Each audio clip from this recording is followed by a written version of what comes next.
Hello，大家好，歡迎嚟到界線之外啊！今日同阿 Mandy 老師繼續同大家傾一傾啦。咁我哋之前一路講開就係冤親債主啦。咁我都想了解下，想問一問阿 Mandy 老師啊。通常咧線上嚟揾你調解冤親債主咧，個流程會係點樣㗎？個流程咧，一般我係先同佢同埋佢嘅冤親啦，了解下究竟佢喺過去世嘅時候發生咗啲咩問題，令到佢哋結下呢個冤結。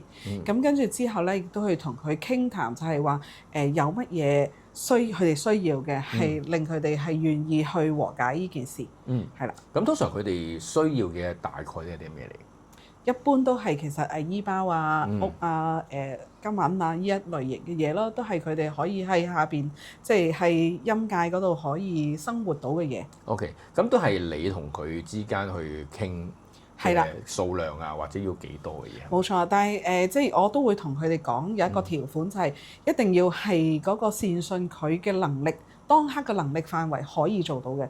因為如果你講到要1萬個一次過要1萬個醫包，咁其實相信好多善信都未必能夠可以一次過係即係有咁大嚿嘅錢去做到呢一樣嘢。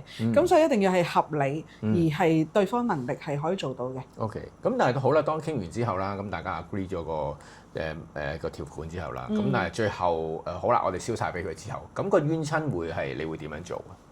咁我就會親身做一條法船啦，跟住之後就將呢啲冤親咧就送去俾觀音娘娘。OK， 冇錯。咁佢就已經係完成咗成個冤親債主，即係由傾跟住就送走佢，就已經再冇冤親債主跟住個善信。係冇錯啦。OK， 好。咁如果大家想知道更加多冤親債主，或者需要我哋幫手去通靈了解一下你自己有幾多冤親債主咧，咁歡迎你聯絡我哋。咁Mandy 老師咧可以為大家服務嘅。好啦，拜拜。